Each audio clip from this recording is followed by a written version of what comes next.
in 30 seconds. Okay.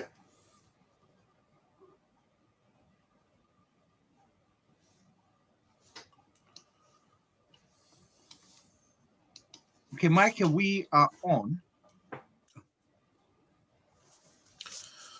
Let me just post this on my Facebook again.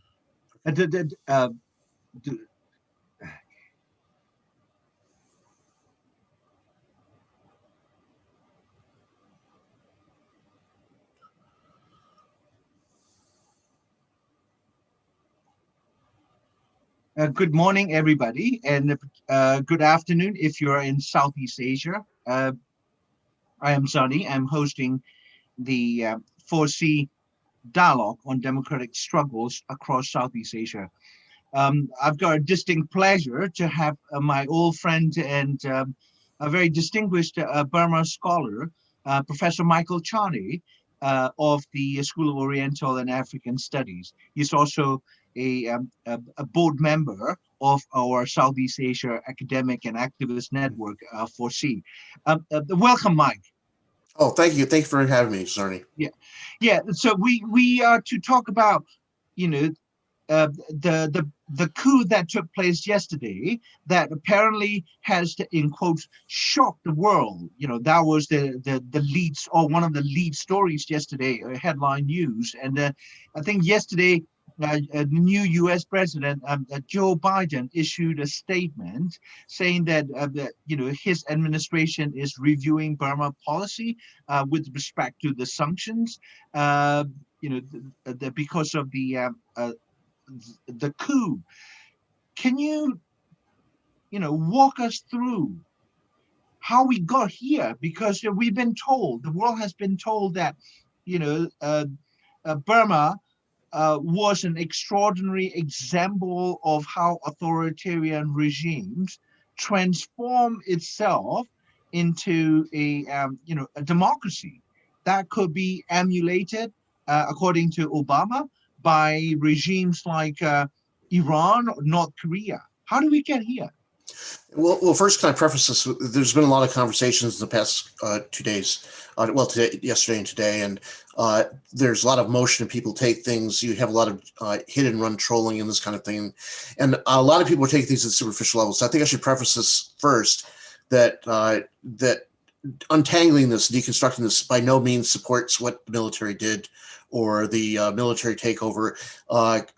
Just pointing out the facts and everything is not to legitimate what they did or to justify what they did. It is to untangle how we got here. That's the whole point of breaking all of this down.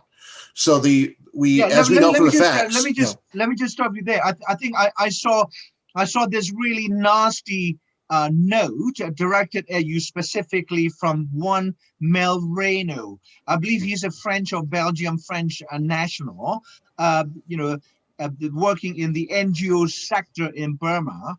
It's quite a nasty note, because I saw your explanation on Facebook as well, trying to explain that this isn't an average coup. This is within the Burmese constitutional context.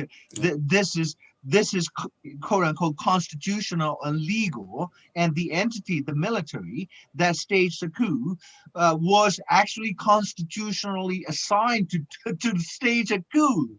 But the problem is, the people who operate within the so-called fragile democratic transition framework, they should have known better, because this is the whole point of military keeping this, qualifying their process as a disciplined flourishing rather than, normal, democratic self-governing process. So anyway, just want to support your position that you are trying to explain, as a historian and a scholar of Burma, what transpired, and then you got attacked, and someone, I think you wrote something like "fuck you, Mike" or something. Well, I did. I was told to burn in hell, but we can leave all the trolls out of this. But to encapsulate this generally, this is the big problem: is that for a while now, there have been a number of people trying to sell contemporary Burma as a safe place to invest, as a place that's on a genuine path to transition to democracy. Yeah, Aung San Suu Kyi is on the right path. It was good that she engaged with the military and joined the new government, and elections and in November demonstrated that we're on the right path. We're going towards full democracy, and that was all fallacious. There's never been a point at which the military wasn't going to have control. This has always been the case. I explained to someone yesterday, what we've seen since 1962 is constant reiterations of different forms of military rule. And they play a game for 5 to 12 years. They set up a new government or a new leadership, and then they extend the hope, the carrot, that everything will eventually lead to change and prosperity and freedom and everything else. And then as soon as things start to look like they will shift away from military control, they suddenly change the rules of the game or change entirely the game again. And that's what's happened now since 2008 with the Constitution, and then the transition governments after and leading up to Aung San Suu Kyi and LD right now. We've been on another one of these runs, another one of these joy trips. And at the point that it started to feel the current the current Chief General Min Aung Hlaing, as soon as he started to feel that maybe military control might be in doubt, that Aung San Suu Kyi or the NLD was getting too much popularity, that or a number of other factors as well, that they might lose power, they've changed the game again. So we're back to another military control for a year. Now, just to demonstrate why this is just another military game, look at the Constitution, the one that Aung San Suu Kyi and NLD willingly bought into.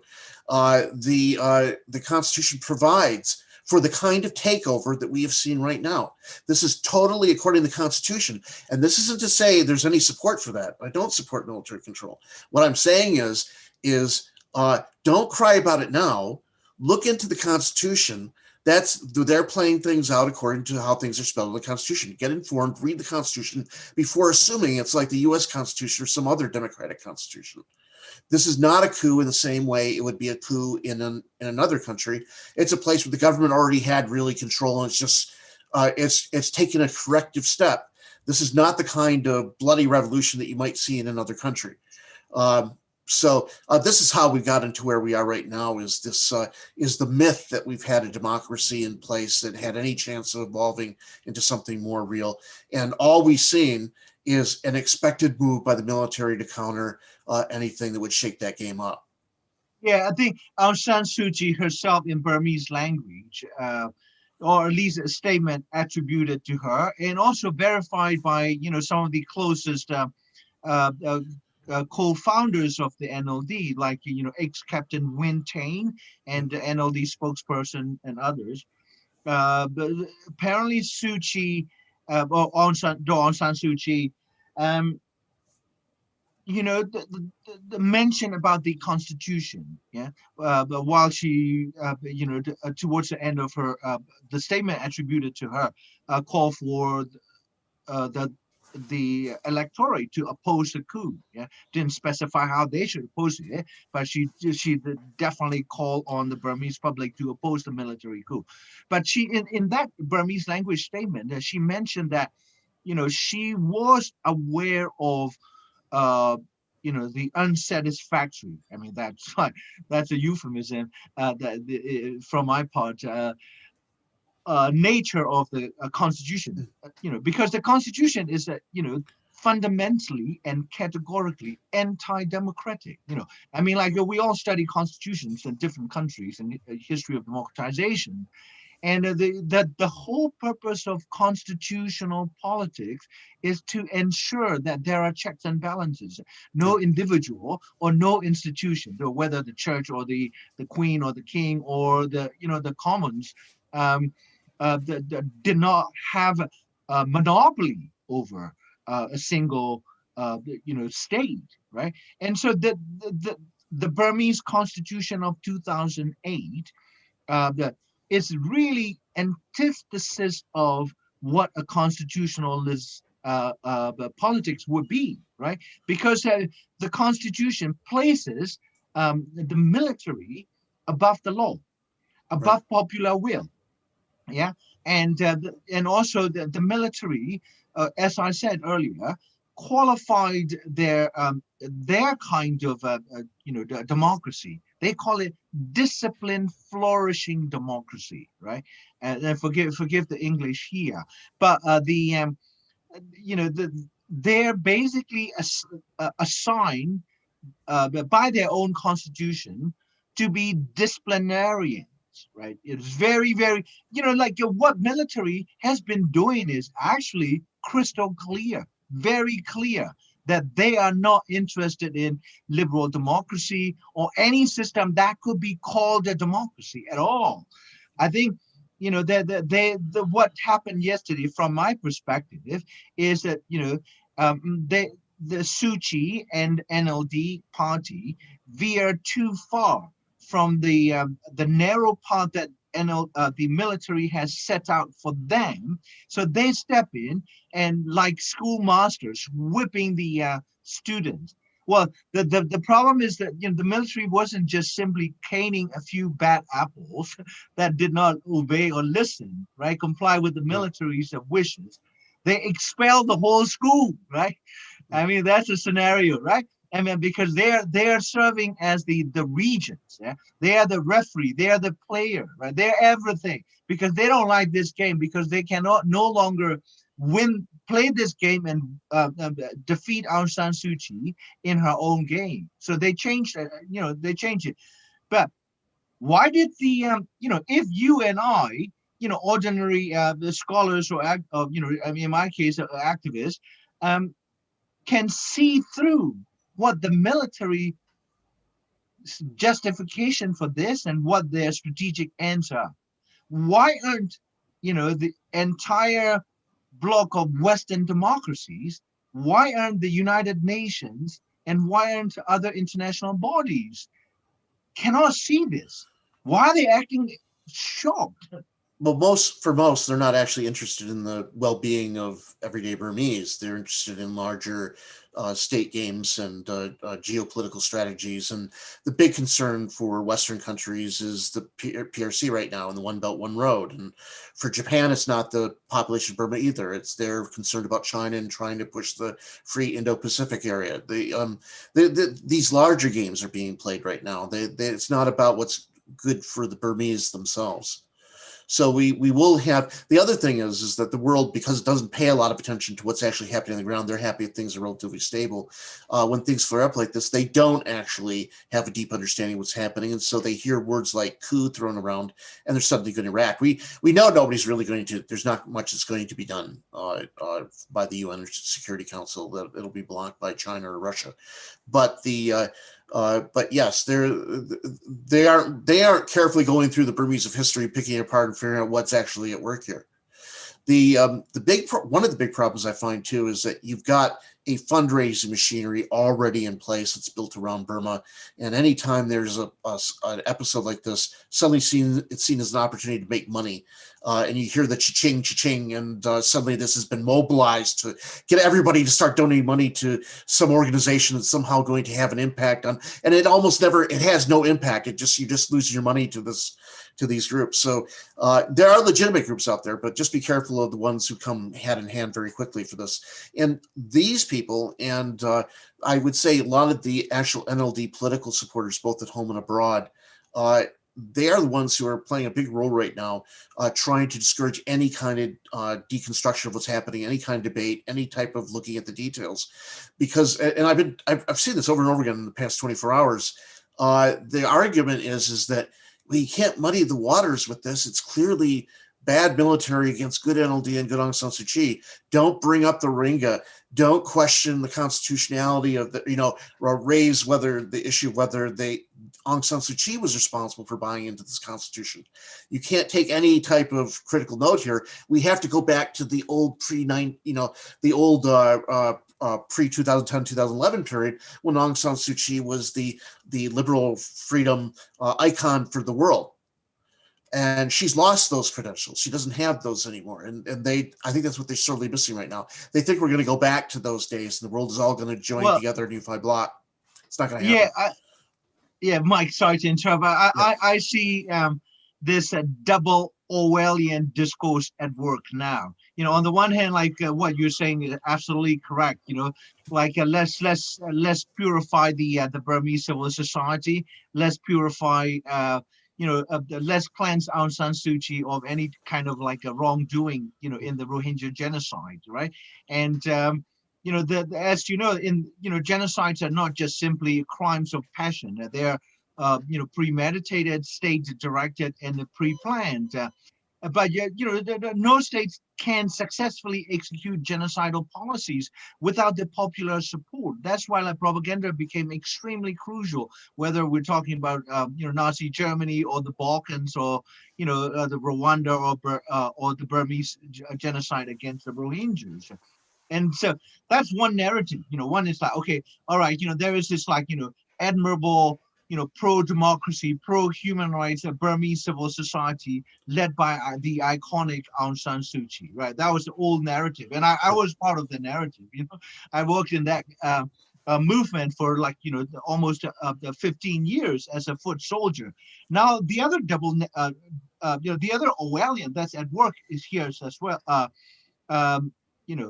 Well, basically the former Orwellian that we just mentioned is the military bad, Aung San Suu Kyi good, Burmese society good, right? So we puncture that the myth that civil society is inherently positive, progressive, and emancipatory. Right? That's not true. We know this in the context of Rohingya genocide, because both the Burmese military-run state and political parties and the civil society are all guilty in the genocide. Yeah. And then like there's another the narrative, that's Orwellian, that's put out by the Burmese military, right?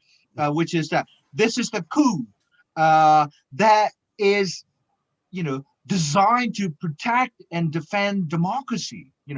I mean, like this is a classic Orwellian. This like war is peace, kind of thing, right? And so the military has presented this, and yesterday in May Online's like office statement.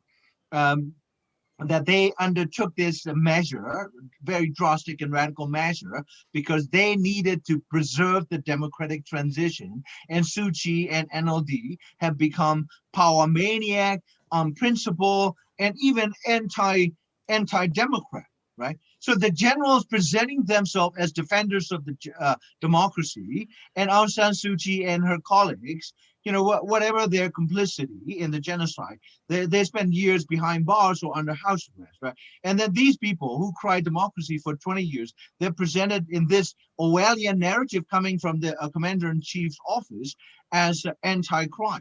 I mean, like, this is like really extraordinary, right? So let's talk about the role of basically scholars and commentators and experts that worked on Burma for years, right? And their role in creating these like myths, whether the Suu Kyi good, military bad, or Burma is a democratic inner fragile transition with Suu Kyi as its spearhead. Don't rock the boat. I mean, who are these people? I have my own list of people that I have watched for so long who contributed to the manufacturing of the military controlled political transition as fragile democracy. Yeah, well, it is an amazing phenomenon to have seen and to have been part of, actually, because for a long time I was Aung San Suu Kyi supporter, and very critical of the military and for much of this period, but always with a degree of skepticism, always with a critical angle for myself. But almost like a cult grew around Aung San Suu Kyi. And that's what happens if you focus too much on a personality and not on the issues and not on Burma, but you're so focused on this person under house arrest for years and years and turn them into a modern Burmese version of Gandhi. For example, you lose all critical assessment. And so you had, as soon as any move that she made would be because she made the move, that was a good move. because she made this move, that was the right step in the direction of democracy, without any critical assessment of what was happening. So that group still remained in charge, and once she came into power, it kind of dominated. It came to dominate the whole discourse on Burma. And so when we had the military attack the Rohingya in August 2017, the genocide that they began, and it had gone on for a while before that, it just didn't get the world attention that it should have intensified. She was denying the whole thing. She was out there, and suddenly all of us had to deny it too. And I challenge you to look for, okay, right now we're seeing on social media lots of Western academics write anti-military things and anti-this and anti-that, and they're out there sending their support to everyday Burmese and Burmese scholars in Burma in these current conditions where nobody, as I understand, there hasn't really been any bloodshed in this current action, unless you know of something I don't know. It has not been that kind of situation. However scary all these always are, it's not been anything compared to what happened in August 2017 in Rakhine. They're sending all their support now, but they were completely silent during the genocide that was taking place. They said nothing. They all of a sudden during the genocide, well, we're scholars and we're academics and we're this, and we shouldn't talk about political issues. But now it raises the issue to me that a lot of these people have been, that their views of Burma have been constructed by an area studies paradigm, that they see things through the eyes of the state.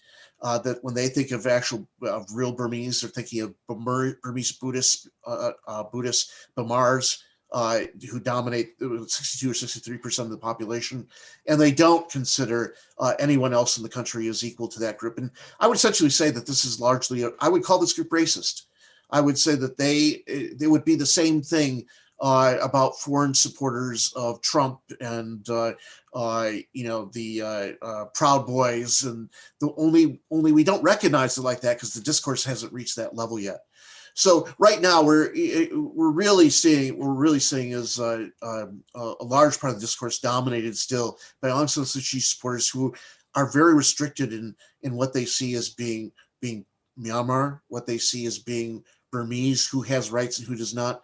They care about Aung San Suu Kyi and the Bamars losing to the military, but they didn't care that the Rohingya were attacked or pushed out of the country or raped or anything else. Or at least they weren't willing to stand up to that. I should also I also want to point out one more thing. One thing to highlight what's happening right now is that when the attacks were taking place on Muslims in Myanmar and against Rakhine, you saw lots of mass gatherings of people out there waving banners and everything else. And then right now in the current situation, when Aung San Suu Kyi called on the masses to stand up against the military, right now the streets are empty. Nobody's out. Nobody came out. And I think it's a silly excuse to say it's because they're under lockdown because of COVID. The fact is that people, the large part of the politics, domestic politics, the view in Burma, in Yangon, Naypyidaw, and other major Burma centers, it's very hostile to Muslims. It's very racist. They're willing to come out to attack Muslims, but they're not willing to stand up for the government. No, I think although we'll definitely get to that. I mean, I just suffice it to say now, I think Aung San Suu Kyi herself was responsible for the sorry state of the strength of civil society. She's been known to be very autocratic in her dealings with anyone other than the generals, right? Because generals are more powerful, so she can't be dictating them around. But the rest of the Burmese civil society, NGOs or CBCS, community-based organizers, CBOs, or individual, or more genuinely, radical activists on the ground, students and whatnot. She's basically kept them at bay at best. And essentially, she has contributed to the state of a neuter state of the Burmese civil society. I mean, and so in times like this, when she really needs, the Burmese society coming out by the thousands in different cities across Burma, there is nobody, because she has marginalized the civil society, because she moved into this politics of autocracy. She's making deals unilaterally with either the generals or the Chinese in Beijing or the UN bodies or whatever. But The problem, if I can just interject before you move on about this point, I think that the big problem for her, the big strategic mistake she made was there's an article yesterday, I think by Christoph, on how she's failed twice. She's failed Burma twice. And one is she'd lost moral credibility because of the Rohingya situation. And then she lost the real politic game because of what's happened now. And I think she actually lost it when she joined the government. I think she had immense international popularity and domestic popularity, and she had a huge moral edge. Whether she deserved that or not, but she was attributed with a huge moral edge. And then she decided to participate in the government. Yeah. Now, she would have been much better off had she stayed out and opposed this constitution as being a bad constitution. Yeah, I want to say make a few points here. One is, you mentioned about cultism, and how that affected the Burmese commentators, or the Burma Studies crowd, right? And they don't want to do anything that would upset but before Suu Kyi was big or in power, they didn't want to do anything that would upset the state, the military, the generals, right? They kept quiet about Aung San Suu Kyi being under house arrest, or students being thrown in jail by the thousands, or the dissidents being forced into exile, right? And then, when she, became a powerful figure from the civilian politician side, they also steer clear of upsetting Aung San Suu Kyi, right? And now, I think the cultism, and people like yourself and myself, you were really good friends with her older son. We should not talk about my personal life. Let's leave that aside. Yeah, no. So I mean, we had. I mean, when I left Burma in 1988, just before uprising, 1 month before, I brought essentially three small pictures, a pocket size, in my wallet. One was a picture that my father made of, with a little Buddhist prayers printed on the back. The picture of this Rakhine Buddha, we call it Mahamuni in Mandarin, because it was basically war loot from 1785, right? And I had that because I was raised Buddhist, and a good Buddhist boy. I was 24. The second picture was a small family picture of my family, and the third picture was black and white picture of Suu Kyi and her two brothers and Aung San and his wife Do Kin Chi. Yeah. So I had that such emotional bond with her, and although I had never met her at the point. But my mother's uncle was her father's very close classmates at the Pigou Hall in the 1930s at Rangoon University. And they also lived immediate next door to each other at the residence there. And the minute I cut free of myself from this cultist sentiment. I was able to see things a lot more clear. It's no longer whatever she says, I will support that position, right? And then when I saw her in 2012 in London at the LSE event, I slipped her a note, and basically I just told her, Auntie, I tried to work with some of these generals, and I also came from an extended military family. You cannot do business with these guys. This was 2012. Yeah. I wrote that, I typed a very, very short message and put it in a brown envelope, gave it to her chief of security detail, who was also arrested yesterday along with her. Yeah. And then Wu Win Tin, yeah, the one of the key co-founders and intellectual the figure or intellectual force behind the creation of NLD, also was very much opposed to Aung San Suu Kyi and accepting the military's constitution. U Win Tin is no more. And so she has ignored every single piece of strategic advice from those who admire and loved and respected her, including U Win Tin. And forget about me. I was just nobody from the street, an activist. They've co-founded this party. She ignored it, right? Yeah. And now we found ourselves in this situation where, the big lie of 10 years that, Burma is transitioning into some kind of democracy under her leadership, despite the fact that the military has made it impossible to have any type of like a proper functioning democracy. So now you mentioned about the genocide and the Burma scholar people looking Burma in a very racist and a very statist manner, right? So they talk about democratization, the majority Burma and the the quote unquote proper Burma, right?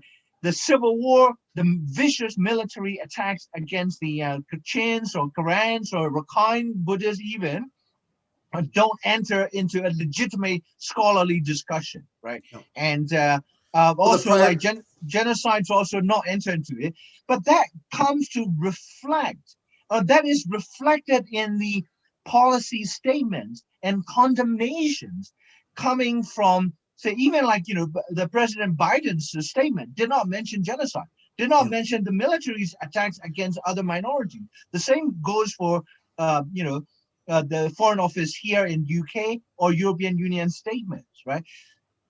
I think this idea that we can isolate democratization and human rights of the majority from the genocide, from the colonial war against a minority is another farce. From now on, how do we create a situation where Burma cannot be discussed without talking about three things: repression of the mainstream Burmese society, the genocide against the Rohingyas, and colonial wars against ethnic minorities? How do we facilitate this? Because this isn't going anywhere. Well, that has been the big part of the problem, and I really believe that many people they bought so much into the cult that they're totally blind to the inadequacy of the position, the contradictions, they act shocked right now. I'm sure they are shocked, but they're talking about how we have this crisis in Burma that suddenly emerged. Well, no, this crisis has been going on for 3.5 years now. You just ignored it. And that comes from this privileged position of the Bamars, the Bamar Burmese-speaking Buddhist majority. It comes to only caring about them. So when we talk about democracy, the only standard is how much the Bamars have, not how much the Burmese have. When we talk about safety in Burma, well, it's safe for everybody as long as it's okay for the major cities and the Bamar majority. They don't care what's happening to the Shan or the Kachin or the Karen or to the Rakhine Buddhists even, or to the certainly not to the Rohingya. So this really, I think this type of attitude where we all have to get on board now for the crisis that just happened really underscores the degree of racism that we have in other people. And I don't know if they're even conscious of that, but isn't much of the racism often an unconscious problem that you had to raise people's awareness about so they self-educate and they drop those types of attitudes. I think the other part of the problem is a lot of people profit from Burma since we've had the new constitution, the new governments. You have not everybody in Burma, you have a lot of people who are working very hard in Myanmar, foreigners and domestic activists and so on who are working very hard, but you also have a class of carpetbaggers, foreigners who've come in just to profit. And so they wanted the world to stop the sanctions and everything else as quickly as possible. They wanted as much investment as possible. They wanted the open doors so that they could sit in Yangon and hang around pools and meet and eat and drink and draw huge salaries. That's part of the problem. These people are trying to restrict a lot of the conversation about this too. So all of these things mean that we leave the Rohingya out. We leave the fact that Myanmar hasn't been a good place for a long time, not since yesterday, but certainly for parts of the country and for much of the population for years and years and years now. How do we prevent this in the future? I think we need to, number one, area studies lot of the people who try to speak with expertise are area studies scholars. A lot of us, I've been through area studies programs, and that all has to be reinvented in the West. It is totally biased in favor of the needs of what's good for states, how they can understand international security, produce experts you can send in and help the states, the United States, set up policies and deal with issues from a view that's going to benefit their diplomatic, IR, their relationships. We need to reinvent area studies so it has a much more holistic idea of culture and language and religion, that it has a much broader remit for who deserves political rights and who doesn't. We're not in the stage anymore where we're dealing with small embryonic classes of people that are going to try to grow and then build a larger civil society around. We're at the point now where everybody is aware of the rights they should have, and that creates problems when you don't have a broad dissemination of civil liberties and freedoms and so on. I'd like to add something else too, and this is about the big strategic mistake again that Aung San Suu Kyi made joining the government. And this, to be fair, this isn't looking back. This isn't retrospective, perfect vision. This is things we said at the time and in advance of it happening, that the military would benefit from this because all of a sudden they could have charge of the border areas that they wanted. They could still have a significant say over the government, veto. They could still, their families, a lot of them are involved in businesses, could still profit very well. But the NLD and Aung San Suu Kyi would take the moral hit for everything that the military did. Well, they would. No, that's what I'm saying is we were saying that from the beginning. Under this constitution, military gets to do what it wants. It's a perfect deal for them. And the NLD and Aung San Suu Kyi and the Burma people take the moral hit for everything that they do that's wrong.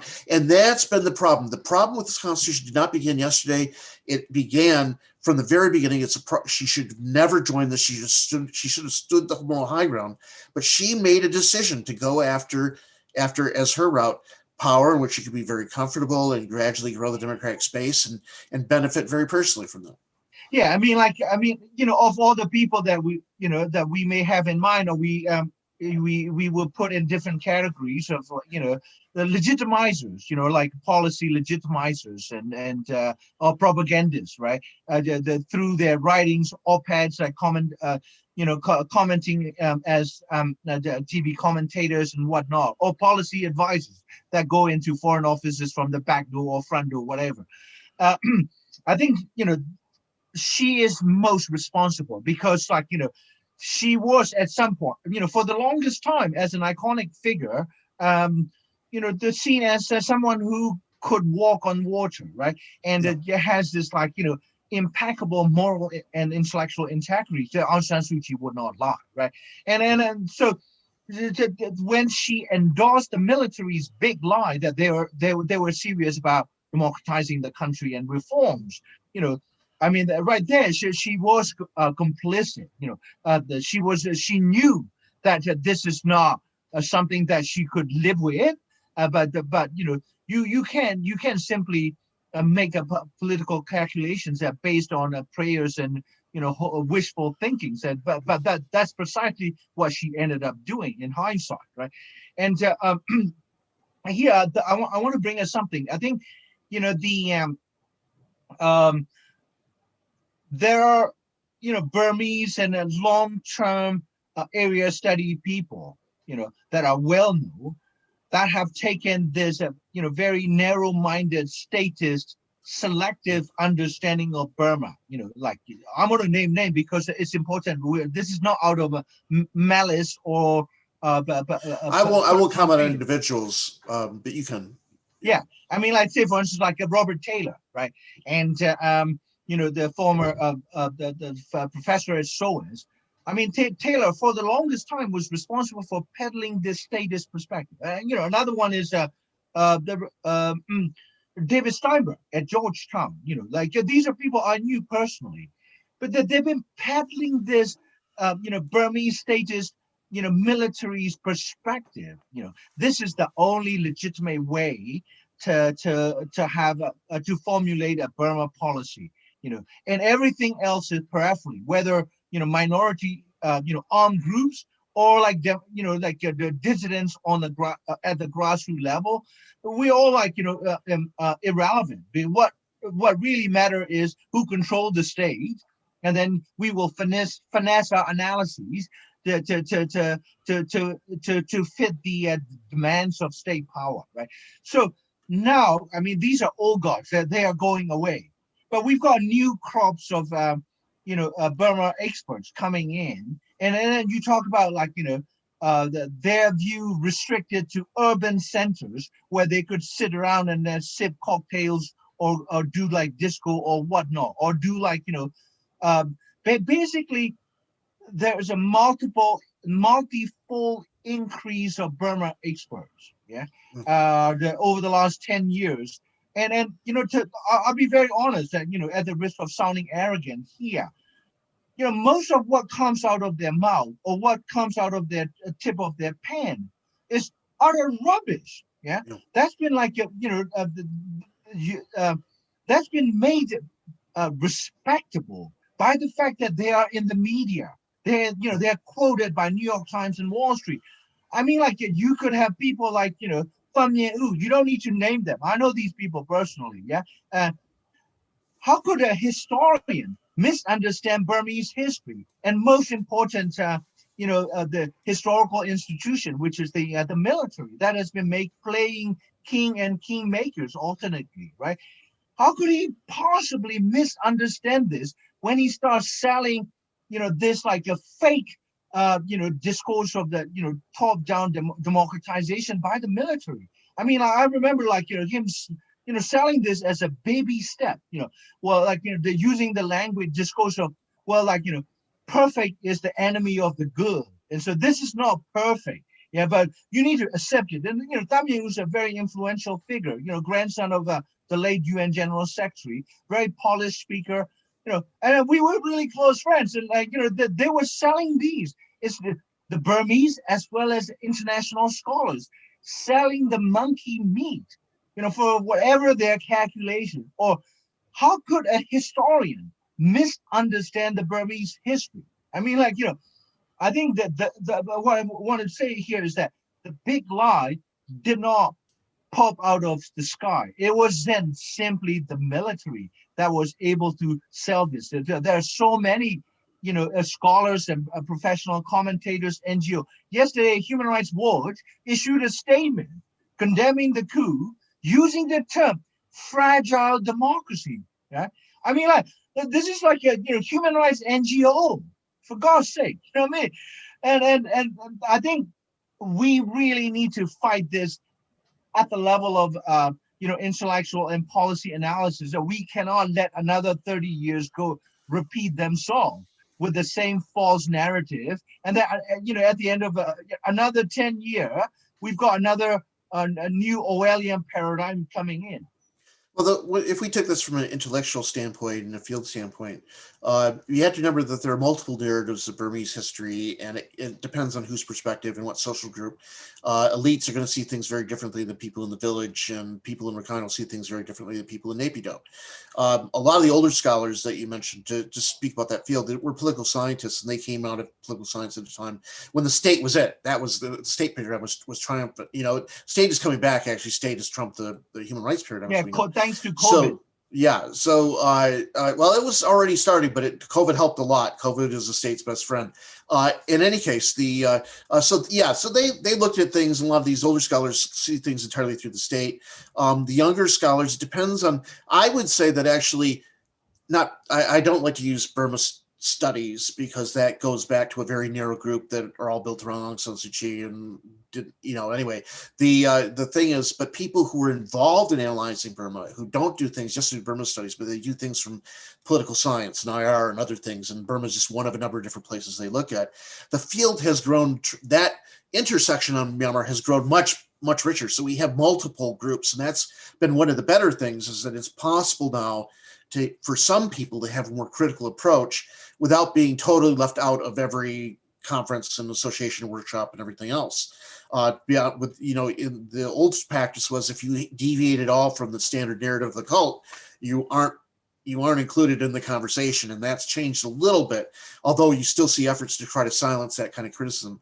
I would say I'm not going to be critical of Thein Sein, but I would try to understand his perspective from him having come from an elite background, and and I think his narrative about Burma reflects how things look from a elite, involved in the state, diplomatic perspective, educated at Cambridge. I mean, this is not an everyday Burmese point of view. And so I would not take his view at face value as representing the majority even of Burmars. I would just take it as one narrative that can't encapsulate adequately other understandings of Burmese history. And that's one of the problems, actually, because his books are so popular that you have people like Bertolt Lintner saying, if you want to understand Burma, this is what, read Freedom from Fear and this book by Thein Sein and a couple others, and you understand Burma. No, you just have you have just a very narrow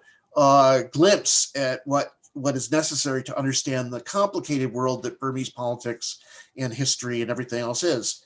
And Thein, I don't think he makes any secret in his it was his second or third book. He doesn't make any secret that his perspective on Burma is very heavily intertwined with his family's history. That's what his book was about, was a mixing of family history and his perspectives on Burma. So I would just try to understand these different points of view as different intellectual takes. We need other intellectual takes. We need to understand, for example, Rohingya views, not as being, these, not just as genocidal victims, but as part of everyday Burmese views. Their perspective, because they're Muslim, doesn't mean that they aren't Burmese. And that's the thing. Well, I think it seems like you're talking. I mean, me talking about Burmese politics is like talking about family business. Thein Sein's family and mine from his father's side. His father grew up in the next neighborhood in Mandalay, right by the Palace Moat, and then our full parents worked in the inner circle of the kings in Burma, and before the colonization in 1885. And so we go back 6 generations here. But I think the Thein Sein's problem is that he takes a very neo-feudal court historical perspective on things Burma, and also he's never been part of like the democratic struggle. He made a talk about it because his parents lived in Bangkok at the time ABSDF was formed, and there was a traffic among some of the student revolutionary coming to see the parents and whatnot. But he isn't rooted, the same way Aung San Suu Kyi is not rooted in the Burmese commoners' experience, right? She can never understand why, the former political prisoners, upon release, would want to tend to the family business of feeding and clothing their children and old parents, right? Yeah. She turned her back towards them the minute that they refused to make further sacrifices for democratization.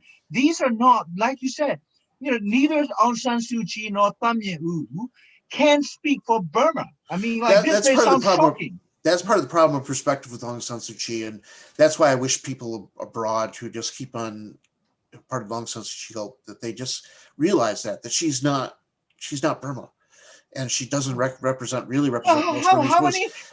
Mike, to give you some examples, one of the. Sorry.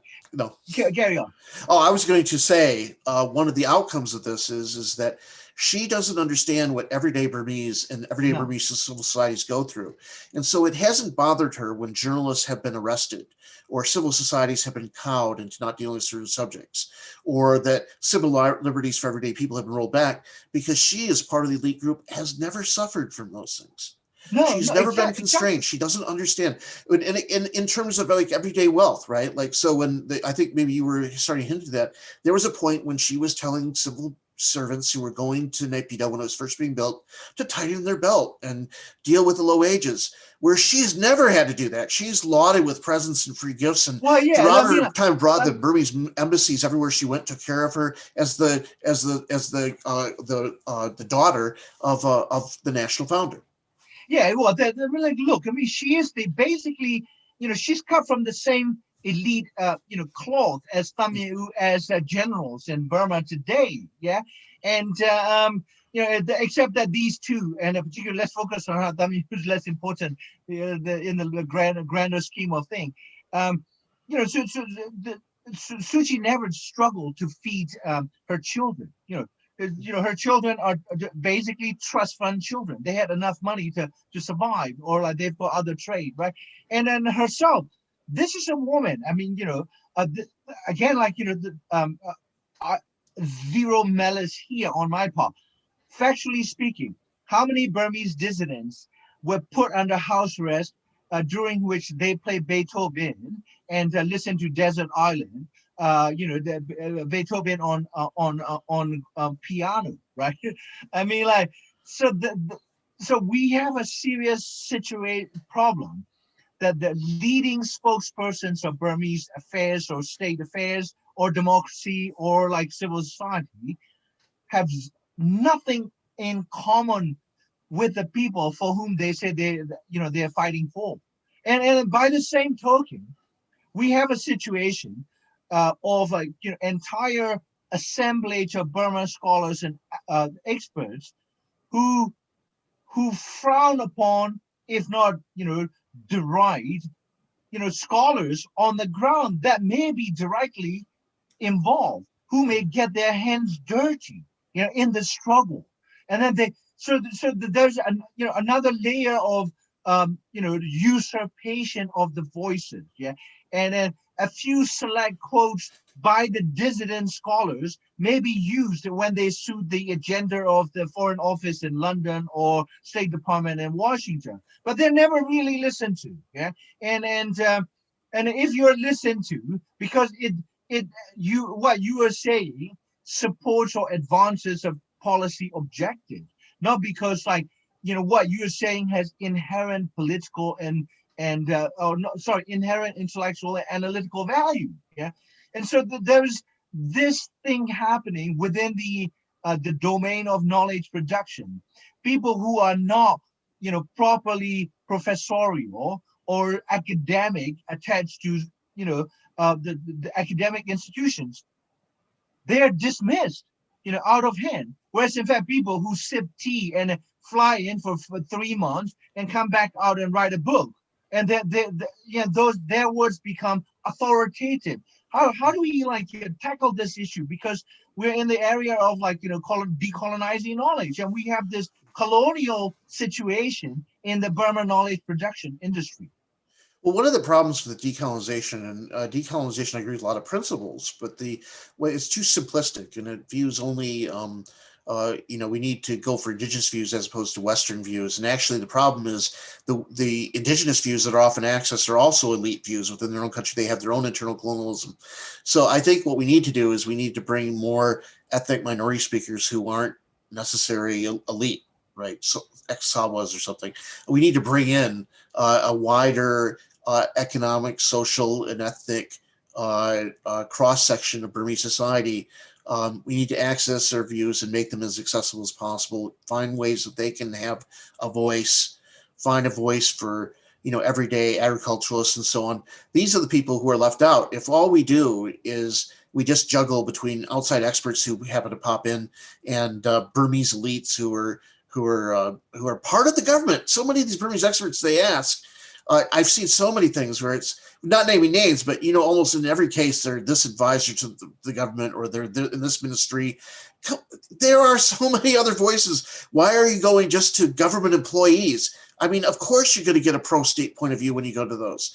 And so you have pro-state Burmese talking to pro-state Westerners, and you come out with a pro-state perspective, and people are fed that as being a truly representative point of view. And it's the most misleading point of view you can have. It will favor the status quo. It won't. So we need to really reconstruct the way that people are doing the research on Burma. We need to find a way to give. You need to find a way. Okay, the fundamental thing we need to have is we need a Burmese leader who's actually going to stand up for a real civil for real liberal democracy in Burma, for an inclusive Burma that includes Rohingya, and doesn't spend most of its time talking about how she doesn't think that there's really ethnic cleansing or genocide going on in Rakhine.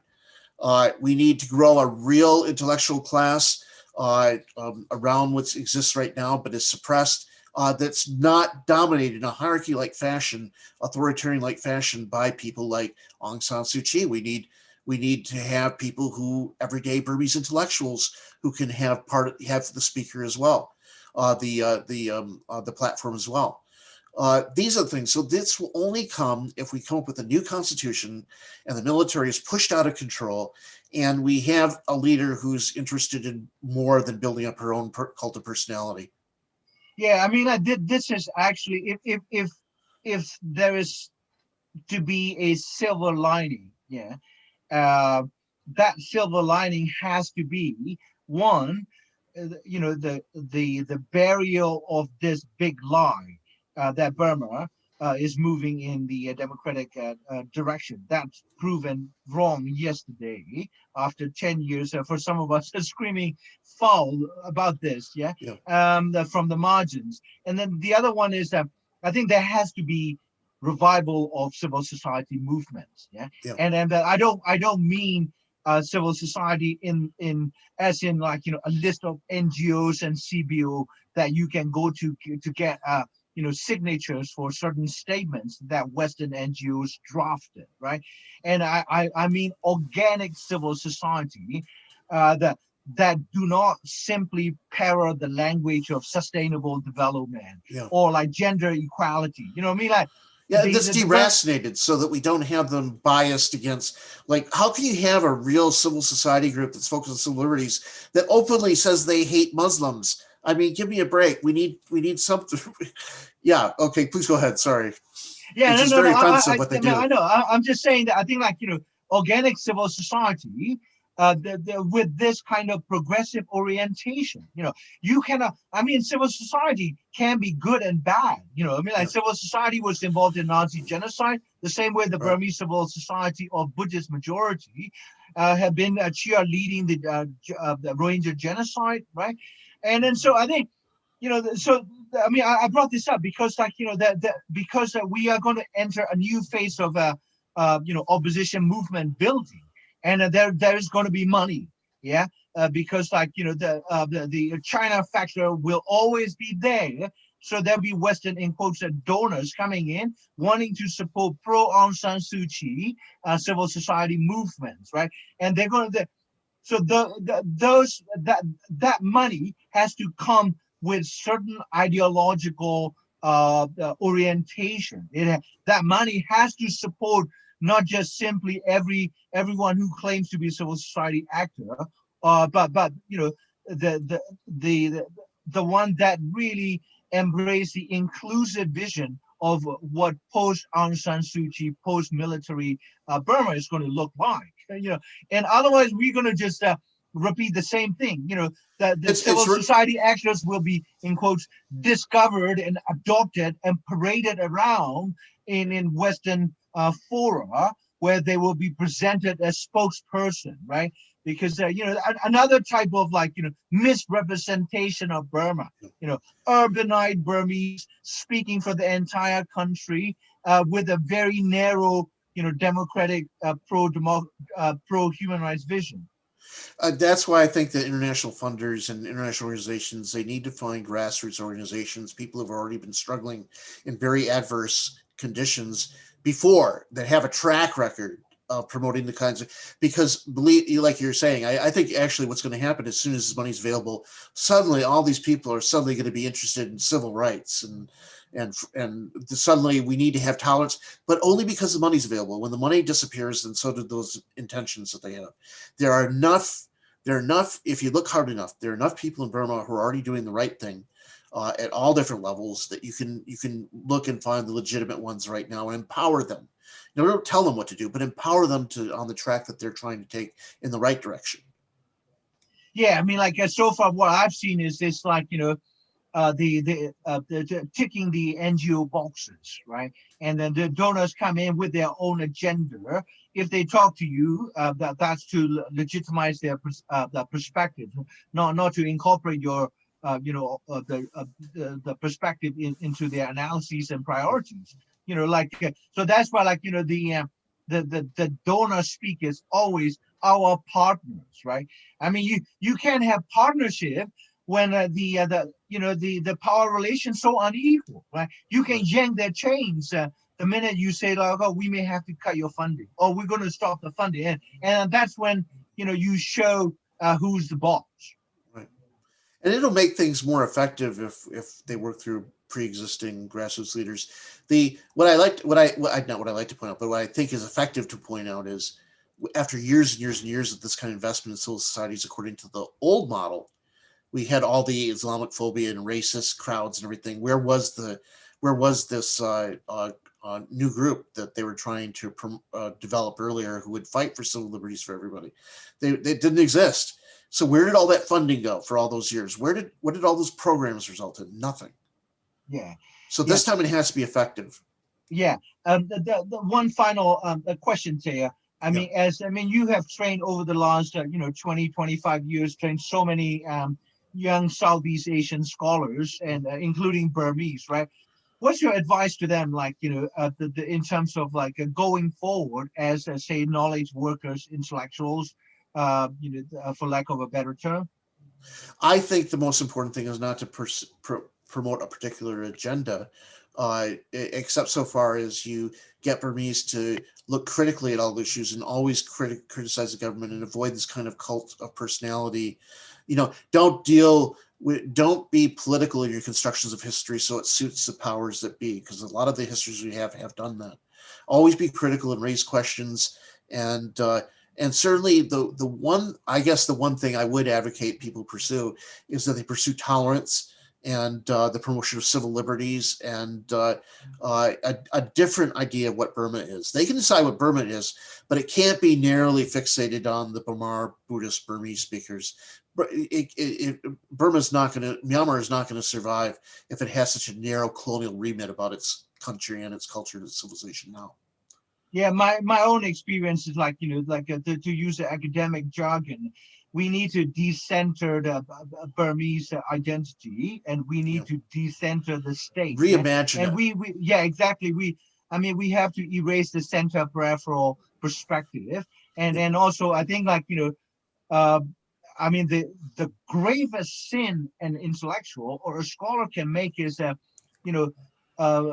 position him or her interest in the analyses and scholarship that one may conduct or produce. That is what blinds the scholar from the verifiable realities, and they can go on for decades. The people who study this is ridiculous. This may sound ridiculous. You can study a country for 50 years and still has a completely wrong interpretations of things and institutions. Yeah. Right. I agree.